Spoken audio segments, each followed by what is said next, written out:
Hello viewers, welcome back to my channel. I'm your DNS బాబు.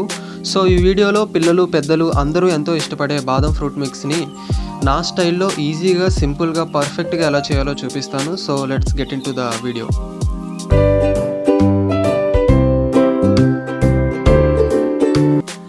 బాగా నానబెట్టుకున్న బాదం పప్పులు కొన్ని పీల్ తీసుకొని ఒక మిక్సీ జార్లో వేసుకొని 1 కప్పు మిల్క్ యాడ్ చేసి స్మూత్ పేస్ట్ చేసుకోవాలి.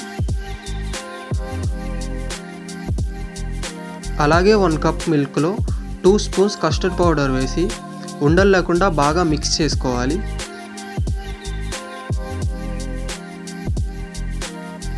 వీడియోలో చూపిస్తున్నట్టు కస్టర్డ్ పౌడర్ని మిల్క్ని పర్ఫెక్ట్ కన్సిస్టెన్సీ వచ్చే వరకు బాగా మిక్స్ చేసుకోవాలి.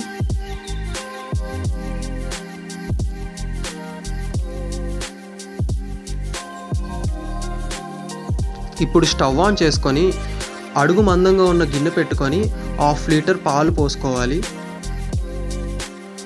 పాలు 1-2 పొంగులు వచ్చిన తర్వాత ఫ్లేమ్ని లోలో పెట్టుకొని మీగడ లేకుండా బాగా కలుపుతూ ఇప్పుడు 10 స్పూన్స్ దాకా షుగర్ యాడ్ చేసుకుంటున్నాను నేను. మీరు మీ టేస్ట్కి తగ్గట్టు షుగర్ యాడ్ చేసుకోవచ్చు. ఆల్రెడీ మన యూట్యూబ్ ఛానల్లో బాదం మిల్క్ రెసిపీని వీడియో చేసి అప్లోడ్ చేశాను. సో మీలో ఎవరైనా ఆ వీడియో చూడకపోతే కనుక డిస్క్రిప్షన్లో లింక్ ఇస్తాను. So try to watch that video.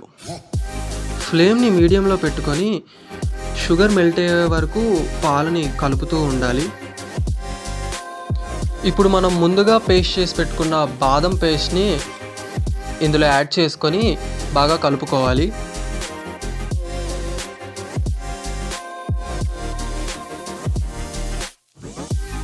అలాగే మనం ముందుగా మిక్స్ చేసి పెట్టుకున్న కస్టర్డ్ పౌడర్ మిల్క్ను కూడా యాడ్ చేసి ఈ రెండింటిని బాగా మిక్స్ చేస్తూ 15 మినిట్స్ బాయిల్ చేసుకోవాలి.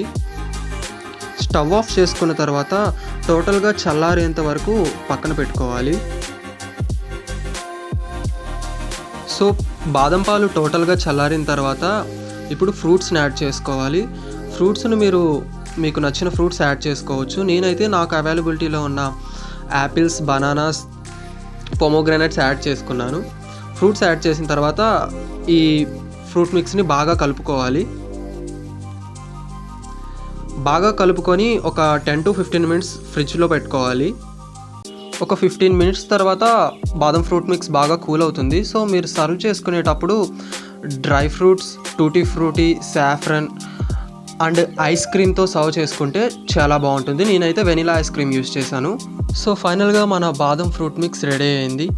సో మీకు ఈ వీడియో ఎలా అనిపించిందో కామెంట్ చేసేయండి.